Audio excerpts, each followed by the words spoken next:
Hello class. आज की class में हम फंक्शन को ही आगे कंटिन्यू करेंगे। आज की क्लास में हम देखेंगे कि किसी वेरिएबल का स्कोप क्या होता है, किसी वेरिएबल का लाइफ टाइम क्या होता है, और हम इससे रिलेटेड कुछ प्रोग्राम्स बना के देखेंगे। तो सबसे पहले स्कोप ऑफ अ वेरिएबल। जब भी हम कोई पाइथन प्रोग्राम क्रिएट करते हैं तो उसमें हम जब भी कोई वेरिएबल डिक्लेयर करते हैं तो उसका कोई ना कोई स्कोप होता है। कुछ वेरिएबल हम प्रोग्राम के सभी पार्ट्स में एक्सेस कर सकते हैं, जबकि कुछ वेरिएबल्स को हम किसी फंक्शन के अंदर अगर डिक्लेयर करते हैं तो उसी के अंदर एक्सेस कर सकते हैं। तो इसी बेसिस पे हम वेरिएबल का स्कोप डिक्लेयर करते हैं। स्कोप के दो तरीके का मेनली हो सकता है, एक तो ग्लोबल स्कोप और दूसरा लोकल स्कोप। तो ग्लोबल, जिस वेरिएबल का स्कोप ग्लोबल होता है हम उसको ग्लोबल वेरिएबल बोलते हैं। जिस वेरिएबल का स्कोप लोकल होता है हम उसको लोकल वेरिएबल बोलते हैं। तो अभी हम देखते हैं ग्लोबल वेरिएबल क्या होते हैं। जैसे जब भी हम कोई पाइथन प्रोग्राम बनाते हैं और उसमें हम कोई variable as a top level statement declare करते हैं, मीन्स हम उसमें कोई इंडेंटेशन नहीं दे रहे हैं, तो वो एक ग्लोबल वेरिएबल होता है और उसे हम प्रोग्राम में किसी भी जगह एक्सेस कर सकते हैं। ग्लोबल वेरिएबल को हम देख लेते हैं। A variable with global scope is known as global variable. तो ऐसा वेरिएबल जिसका स्कोप ग्लोबल हो हम उसे ग्लोबल वेरिएबल बोलते हैं। These variables are defined outside any function. हम इन्हें किसी भी फंक्शन के बाहर डिक्लेयर करते हैं। Declared as top level statement, तो हम इन्हें टॉप लेवल स्टेटमेंट के रूप में डिक्लेयर करते हैं और इनमें कोई इंडेंटेशन नहीं होता। Any changes made to the global variable will impact all the functions in the program where that variable can be accessed. तो जब भी हम किसी ग्लोबल वेरिएबल में कुछ चेंज करते हैं तो उसका इम्पैक्ट उन सभी फंक्शंस पे पड़ता है जो उस वेरिएबल को एक्सेस कर रहे होते हैं। और जो दूसरा हमारा टाइप है स्कोप का, लोकल स्कोप, तो जो वेरिएबल हमारे जिसका स्कोप लोकल होता है हम उन्हें लोकल वेरिएबल बोलते हैं। A variable with local scope can be accessed only within the function that it is created in. तो अगर हम किसी फंक्शन के अंदर किसी वेरिएबल को डिक्लेयर करते हैं तो वो वेरिएबल उस फंक्शन के लिए लोकल वेरिएबल होगा और हम उस वेरिएबल को उस फंक्शन के अंदर ही एक्सेस कर पाएंगे। अगर हम उससे बाहर एक्सेस करने की कोशिश करेंगे तो एरर आ जाएगी। When a variable is created inside the function, the variable becomes local to it. जब हम किसी फंक्शन के अंदर कोई वेरिएबल बनाते हैं तो वो उसके लिए लोकल वेरिएबल हो जाता है। A local variable only exists while the function is executing. और लोकल वेरिएबल तभी तक एग्जिस्ट करता है जब तक वो फंक्शन जिसके अंदर वो बनाया गया है एग्जीक्यूट हो रहा होता है। इससे रिलेटेड अगर हम एक रियल लाइफ का एग्जाम्पल देखें, एक हाइपोथेटिकल एग्जाम्पल इसे कंसिडर कीजिए। मान लीजिए कोई कंट्री XYZ है और उसमें एक स्कूल है। मान लीजिए उस स्कूल में जो रोल नंबर 1 है उसका नाम अजय है और मान लीजिए उस कंट्री के जो प्राइम मिनिस्टर है उसका नाम भी अजय है। तो ये जो क्लास है जिसमें रोल नंबर 1 अजय है, तो ये इस अजय को उस क्लास के सारे बच्चे जानेंगे। और अगर हम प्राइम मिनिस्टर अजय की बात करें तो इसे उस कंट्री के सारे लोग जानेंगे। तो अगर हम इस अजय की बात करें तो इसे, क्योंकि उस क्लास के ही सारे लोग जान रहे हैं, तो इसे हम बोल सकते हैं उसका स्कोप लोकल है। जबकि प्राइम मिनिस्टर को उसकी कंट्री के सारे लोग जान रहे हैं तो इसका हम स्कोप बोल सकते हैं ग्लोबल है। तो ये तो हो गया हमारा लोकल और ग्लोबल स्कोप कि अजय को अजय जो स्टूडेंट है उसे उसकी क्लास के ही सारे स्टूडेंट जान रहे हैं, तो इसीलिए इसका स्कोप क्या हुआ, लोकल। जो हमारा दूसरा प्राइम मिनिस्टर अजय है उसे उस कंट्री के सारे लोग जान रहे हैं, इसीलिए इसका स्कोप क्या हुआ, ग्लोबल। और मान लीजिए इसी में एक एग्जांपल लेते हैं। मान लीजिए इसी क्लास का कोई दूसरा स्टूडेंट है, उससे अगर कहा जाए कि तुम्हें अजय बुला रहा है, तो वो पहले क्या समझेगा, वो यही समझेगा कि मुझे जो मेरा क्लासमेट है अजय उसने मुझे बुलाया है। जबकि अगर उसे स्पेसिफिक बोला जाए कि तुम्हें किसी स्टूडेंट को बोला जाएगा कि तुम्हें प्राइम मिनिस्टर अजय बुला रहे हैं, तो तभी वो समझेगा कि मुझे प्राइम मिनिस्टर ने बुलाया। अगर हम प्राइम मिनिस्टर मेंशन ना करें तो वो यही समझेगा कि मेरा जो क्लासमेट है उसने मुझे बुलाया है। तो इसी का कॉन्सेप्ट का हम इसमें भी यूज करेंगे, ग्लोबल स्कोप और लोकल स्कोप में। तो अभी हम इसे कंटिन्यू करते हैं। तो अभी हम देखते हैं life time of a variable. जब भी हमारा प्रोग्राम एग्जीक्यूट होता है तो वेरिएबल्स को कुछ ना कुछ मेमोरी एलोकेट की जाती है। तो जब तक कोई वेरिएबल मेमोरी होल्ड करता है, जब तक उसको मेमोरी एलोकेटेड रहती है, वो उसका लाइफ टाइम कहलाता है। तो life time of global variable, तो ऐसा वेरिएबल जो ग्लोबल वेरिएबल है वो उसको मेमोरी तब तक एलोकेटेड रहती है जब तक वो प्रोग्राम एग्जीक्यूट होता है। तो इसीलिए ग्लोबल वेरिएबल का लाइफ टाइम क्या हो गया, टिल द प्रोग्राम एग्जीक्यूट्स। और जो लोकल वेरिएबल है जिसे हम किसी फंक्शन के अंदर जिसको हमने डिक्लेयर किया है, तो उसका जो लाइफ टाइम होता है टिल द फंक्शन एग्जीक्यूट्स। जिस फंक्शन में हमने उसको डिक्लेयर किया है, जब तक वो फंक्शन एग्जीक्यूट कर रहा होता है तभी तक उसकी लाइफ रहती है, तभी तक उसको मेमोरी एलोकेटेड रहती है। और जबकि ग्लोबल वेरिएबल को जब तक पूरा प्रोग्राम एग्जीक्यूट हो रहा होता है तब तक उसको मेमोरी एलोकेटेड रहती है। तो अभी हम इससे रिलेटेड एक प्रोग्राम देख लेते हैं। जैसे मान लीजिए ग्लोबल वेरिएबल और लोकल वेरिएबल का प्रोग्राम है। यहाँ पे हमने टोटल इज इक्वल टू 100, यहाँ पे टोटल नाम का एक वेरिएबल है जिसको हमने 100 वैल्यू असाइन की, और ये क्या है, हमारे एक टॉप लेवल स्टेटमेंट है। इसके बाद हमने फंक्शन की डेफिनेशन स्टार्ट की। मान लीजिए फंक्शन का नाम हमारा टेस्ट है और उसके अंदर हमने एक वेरिएबल डिक्लेयर किया मार्क्स इज इक्वल टू 19। तो ये जो मार्क्स वेरिएबल है इसे हमने फंक्शन के अंदर डिक्लेयर किया है, इसीलिए ये क्या होगा, एक लोकल वेरिएबल। जबकि टोटल को हमने किसी भी फंक्शन के बाहर डिफाइन किया हुआ है और इसको हमने as a top level statement define किया हुआ है। तो ये हमारा क्या हो गया, ग्लोबल वेरिएबल, और मार्क्स हमारा क्या हो गया, एक लोकल वेरिएबल। तो अगर हम इसे प्रिंट कराएंगे फंक्शन के अंदर ही, print marks is equal to marks और print total is equal to total. तो यहाँ पे मार्क्स तो हमने इसके अंदर ही डिक्लेयर किया है, तो ये यहाँ पे प्रिंट हो जाएगा। और इसी तरीके से टोटल हमने ग्लोबल वेरिएबल डिक्लेयर किया, तो उसे हम इसके अंदर भी एक्सेस कर पाएंगे और यहाँ पे ये प्रिंट हो जाएगा। तो आइए इसे करके देखते हैं।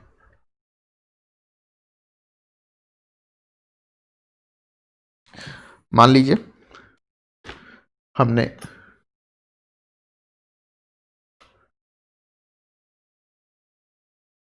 टोटल इज इक्वल टू 100, और फिर इसके बाद हम फंक्शन की डेफिनेशन स्टार्ट करते हैं। डेफ टेस्ट, ये हमारा फंक्शन हो गया। और यहाँ पे हम मार्क्स इज इक्वल टू 19, ये हमने मार्क्स डिक्लेयर किए, और प्रिंट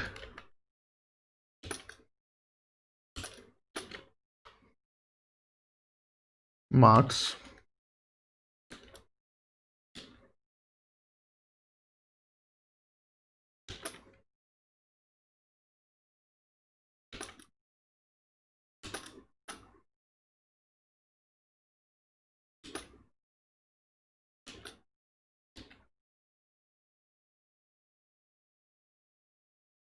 यहाँ टोटल को हमने प्रिंट करा दिया।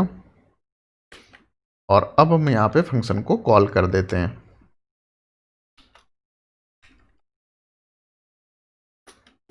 यहाँ पे हमने फंक्शन को कॉल कर दिया। तो यहाँ पे हमने मार्क्स को प्रिंट कराया और टोटल को प्रिंट कराया। जो हमारा मार्क्स है वो क्या है, एक लोकल वेरिएबल है, और जो हमारा टोटल है वो क्या है, एक ग्लोबल वेरिएबल है। तो यहाँ पे हम दोनों को प्रिंट करा रहे हैं, फंक्शन के अंदर ही हम प्रिंट करा रहे हैं। अब हम इसे एग्जीक्यूट करके देखते हैं।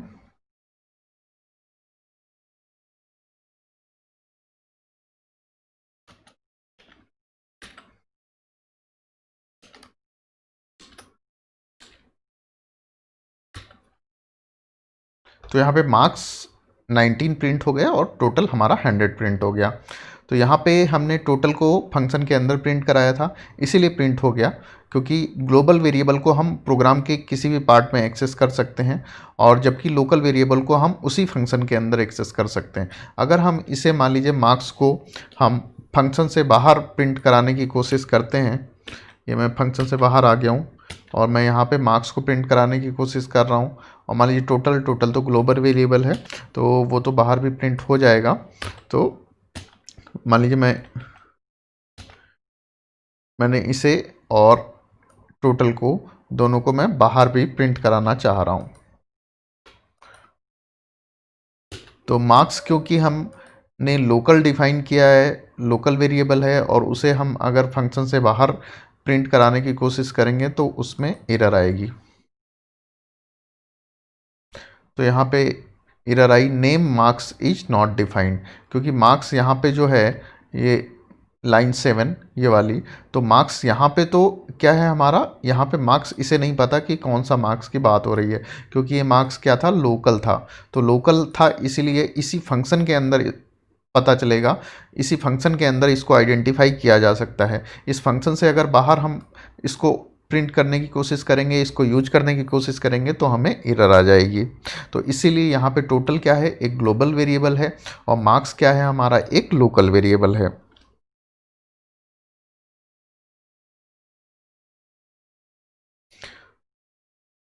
अब हम देखते हैं कि अगर हम ऐसा वेरिएबल बनाते हैं जो कि हमारा लोकल में भी उस नाम से एक वेरिएबल है और ग्लोबल में भी उस नाम से एक वेरिएबल है, तो उस केस में क्या होगा, किसको प्रीफरेंस मिलेगी अगर हम प्रिंट कराने की कोशिश करेंगे। तो यहाँ पे मान लीजिए हमारा एक टोटल मार्क्स करके एक वेरिएबल है और हमने एक फंक्शन बनाया है जिसके अंदर टोटल मार्क्स को हमने ग्लोबल वेरिएबल जो बनाया है उसके अंदर उसको हमने 100 डिक्लेयर किया है, और फिर हमने जो टोटल मार्क्स नाम से एक लोकल वेरिएबल बनाया है उसको हमने 200 असाइन किया हुआ है, और फिर हम प्रिंट कराने की कोशिश कर रहे हैं। तो यहाँ पे ग्लोबल को प्रायोरिटी मिलेगी या लोकल को प्रायोरिटी मिलेगी, इसीलिए जब हम पाइथन में और ग्लोबल वेरिएबल और लोकल वेरिएबल सेम नाम से होते हैं, case when a local variable is defined with the same name as a global variable, by default a function gives preference to local variable over global variable if both are of same name. तो जैसे मैंने example अगर real life का जो बताया था उसमें मैंने कहा था कि जो कंट्री है XYZ उसमें जो प्राइम मिनिस्टर है, और अगर उसी नाम से स्टूडेंट भी है, तो अगर हम किसी दूसरे स्टूडेंट को कहेंगे कि तुम्हें अजय ने बुलाया है, तो वो बाय डिफ़ॉल्ट यही समझेगा कि मुझे मेरे क्लासमेट ने बुलाया है।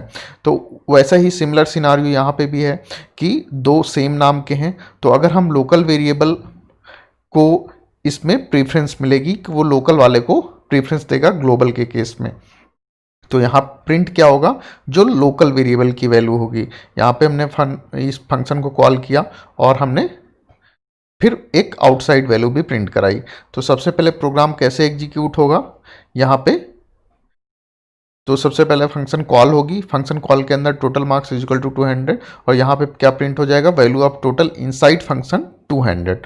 फिर यहाँ से बाहर कंट्रोल बाहर आएगा, फिर इस लाइन को प्रिंट करेगा value of total outside function. Outside function की वैल्यू क्या आएगी, ग्लोबल वेरिएबल की वैल्यू आएगी, और वो क्या है 100। तो इसका आउटपुट क्या हो जाएगा, value of total inside function तो 200 है क्योंकि वहाँ पे लोकल वेरिएबल की वैल्यू 200 थी, लेकिन अगर हम आउटसाइड फंक्शन की बात करें तो वहाँ पे वैल्यू 100 आई क्योंकि वहाँ पे ग्लोबल वेरिएबल की वैल्यू 100 है। तो जब भी अगर लोकल वेरिएबल और ग्लोबल वेरिएबल दोनों सेम नाम से डिफाइन है तो हमेशा लोकल वेरिएबल को प्रीफरेंस मिलेगी। अब हम देखते हैं कि Python assumes that N identifier that is assigned a value inside a function is local identifier। तो जब भी हम किसी वेरिएबल को किसी फंक्शन के अंदर कोई वैल्यू असाइन कर देते हैं तो पाइथन बाय डिफ़ॉल्ट समझता है वो एक लोकल वेरिएबल है। जैसे यहाँ पे अगर हम एग्जांपल लें, यहाँ पे हमने num इक्वल टू 5 एक वेरिएबल लिया है, ये क्या है हमारा ग्लोबल वेरिएबल, और डेफ माई फंक्स1 ये माई फंक्शन का नाम हो गया, और प्रिंट एक्सेसिंग नंबर नम हमने प्रिंट कराया। लेकिन फिर इसके बाद अगली लाइन में हमने क्या किया, हमने नम को 10 असाइन कर दिया। तो जैसे ही हमने नम को 10 असाइन किया तो पाइथन समझेगा ये नम क्या है, एक लोकल वेरिएबल है और इसकी वैल्यू हम यहाँ पे एक्सेस करने की कोशिश कर रहे हैं। तो लोकल वेरिएबल है, नम हमने यहाँ पे डिक्लेयर किया है और उसकी वैल्यू हम पहले एक्सेस कर रहे हैं, तो इसीलिए यहाँ पे एक एरर आएगी। तो अगर हम ग्लोबल वेरिएबल भी उसी नाम से है और उसी नाम से किसी वेरिएबल को हम अंदर कोई वैल्यू असाइन भी कर रहे हैं, तो उस केस में जो पाइथन होता है वो समझता है कि जब वैल्यू असाइन हो रही है तो मतलब वो एक लोकल वेरिएबल है, और लोकल वेरिएबल को इसीलिए वो इस केस में एरर देगा। तो जैसे अगर यहाँ पे क्या हो रहा है, हम नम की वैल्यू प्रिंट करा रहे हैं लेकिन नम यहाँ पे एक ग्लोबल वेरिएबल भी है, लेकिन हमने जैसे ही नम को 10 असाइन कर दिया, इसका मतलब नम क्या हो गया, एक लोकल वेरिएबल हो गया, और नम लोकल वेरिएबल है और इसकी वैल्यू हम यहाँ पे एक्सेस करने की कोशिश कर रहे हैं जबकि हमने डिक्लेयर यहाँ पे किया है, इसलिए इस केस में हमें एरर आ जाएगी। तो यहाँ पे अगर हम इसको रन करेंगे तो उसमें एरर आएगी, unbounded local error, local variable num referenced before assignment. तो यहाँ पे नम क्या हो गया, जैसे हमने इसको वैल्यू असाइन की एक लोकल वेरिएबल हो गया, और इसको लोकल वेरिएबल को हम असाइन हमने यहाँ पे किया है लेकिन हम इसको यूज करने की कोशिश यहाँ पे कर रहे हैं, इस वजह से हमें यहाँ पे एरर आएगी। तो इस केस में हमने देखा, अगर हम चाहते हैं, यहाँ पे हम क्या कर रहे थे असली में, यहाँ पे हम ग्लोबल वेरिएबल की वैल्यू ग्लोबल वेरिएबल की वैल्यू हम फंक्शन के अंदर चेंज करने की कोशिश कर रहे थे। तो जैसे ही हम चेंज करेंगे तो वो उसको लोकल वेरिएबल समझ लेगा। तो हम किस तरीके से ग्लोबल वेरिएबल की वैल्यू किसी फंक्शन के अंदर चेंज कर सकते हैं, इसके लिए हम ग्लोबल कीवर्ड का यूज करते हैं। तो उस केस में भी मैंने जैसे रियल लाइफ का एग्जांपल बताया था, अगर उससे कहा जाए कि आपको प्राइम मिनिस्टर अजय बुला रहे हैं, तभी वो ये समझेगा कि हम ग्लोबल वेरिएबल की बात कर रहे हैं। इस केस में भी जब हम इसे ग्लोबल लिख देंगे तो इसका मतलब हम ग्लोबल वेरिएबल को चेंज कर रहे हैं, अगर नहीं लिखेंगे उसका मतलब ये एक लोकल वेरिएबल है। तो यहाँ पे हम देखते हैं कि अगर हम किसी ग्लोबल वेरिएबल को किसी फंक्शन के अंदर चेंज करना चाहते हैं उसकी वैल्यू को, if you want to modify the value of a global variable inside a function we should declare the variable as global using global keyword. तो हमें उसे ग्लोबल लिखना पड़ेगा। यहाँ पे जैसे मैंने एक फंक्शन बनाया हुआ है माई फंक और ग्लोबल नम, यहाँ पे मैंने नम को क्या किया, ग्लोबल डिक्लेयर किया हुआ है। और फिर यहाँ पे ये पिछला वाला ही प्रोग्राम है, प्रिंट एक्सेसिंग नम और num is equal to 10, print num reassigned num, और यहाँ पे फंक्शन खत्म हो गया। तो फंक्शन कैसे एग्जीक्यूट होगा, सबसे पहले ये लाइन एग्जीक्यूट होगी, नम इज इक्वल टू 5। तो नम क्या है हमारे यहाँ पे एक ग्लोबल वेरिएबल है, उसको हमने 5 वैल्यू असाइन कर दी। फिर यहाँ पे ये सेंटेंस एग्जीक्यूट होगा, accessing num outside my func 1, ये फंक्शन का नाम हो गया, बिफोर फंक्शन कॉल। तो बिफोर फंक्शन कॉल नम की वैल्यू क्या है 5, तो यहाँ पे प्रिंट हो गया accessing num outside my func 1 before function call, तो वैल्यू क्या हो गई 5। अब यहाँ पे मैंने फंक्शन को कॉल किया, फंक्शन कॉल करते ही कंट्रोल कहाँ पे पहुँचेगा, यहाँ पे पहुँचेगा। इसके बाद यहाँ पे हमने देखा कि नम को यहाँ पे ग्लोबल डिक्लेयर किया हुआ है, और फिर यहाँ पे क्या प्रिंट होगा, प्रिंट एक्सेसिंग नम। यहाँ पे नम क्योंकि हमने ग्लोबल डिक्लेयर कर दिया है, जबकि हम यहाँ पे रीअसाइन कर रहे हैं, लेकिन ग्लोबल डिक्लेयर किया हुआ है इसी का मतलब, तो यहाँ पे जो ग्लोबल वैल्यू क्या थी उसकी 5, तो एक्सेसिंग नम यहाँ प्रिंट क्या हो जाएगा 5। जबकि पिछले केस में हमने देखा था हमने ग्लोबल नहीं डिक्लेयर किया था, तो इसलिए यहाँ पे एरर आ गई थी, क्योंकि वो इस केस में क्या मान रहा था, लोकल वेरिएबल मान रहा था। लेकिन यहाँ पे हमने ग्लोबल डिक्लेयर कर दिया, तो इसलिए यहाँ पे ग्लोबल वेरिएबल की वैल्यू प्रिंट हो गई 5। फिर यहाँ पे नम हमने इसको नम को 10 रीअसाइन किया, 10 रीअसाइन किया मीन्स यहाँ पे हमने जो हमारा ग्लोबल वेरिएबल था उसकी वैल्यू चेंज की है, उसको हमने 10 कर दिया है। अब फिर हमने प्रिंट किया नम रीअसाइंड, कि नंबर की जो रीअसाइंड वैल्यू है नम, उसको हमने प्रिंट कराया। तो नम की रीअसाइंड वैल्यू अब क्या हो गई है, 10 हो गई है। नम रीअसाइंड यहाँ पे 10 प्रिंट हुआ, और यहाँ पे फंक्शन एंड हो गया। फंक्शन जब एंड होगा तो यहाँ से कंट्रोल कहाँ पहुँचेगा, यहाँ पहुँचेगा, और इसके बाद जो अगला स्टेटमेंट है वो एग्जीक्यूट होगा, accessing num outside my func 1 after function call. कि हम नंबर की जो नम की वेरिएबल की वैल्यू है उसको एक्सेस करना चाह रहे हैं फंक्शन के बाहर और फंक्शन कॉल के बाद। तो यहाँ पे नम की वैल्यू क्या हो चुकी है, क्योंकि हमने यहाँ पे ग्लोबल डिक्लेयर किया था, तो ग्लोबल वेरिएबल की वैल्यू चेंज हुई है। अब ये 10 हो चुकी है वैल्यू, तो अभी यहाँ पे क्या प्रिंट होगा, 10 प्रिंट होगा। तो इस तरीके से हमने देखा था कि जब हम किसी आइडेंटिफायर को किसी फंक्शन के अंदर कोई वैल्यू असाइन कर देते हैं तो बाय डिफ़ॉल्ट पाइथन उसे एक लोकल आइडेंटिफायर मांगता है। लेकिन अगर हम चाहते हैं कि हमें ग्लोबल आइडेंटिफायर की ही, ग्लोबल वेरिएबल की ही वैल्यू चेंज करनी है, तो उस केस में हमें उसे ग्लोबल कीवर्ड से डिक्लेयर करना होगा, ताकि पाइथन समझ सके कि हमें यहाँ पे एक ग्लोबल कीवर्ड की वैल्यू चेंज कर रहे हैं। तो इसी के साथ आज की क्लास हम यहीं पे फिनिश करते हैं। Thank you.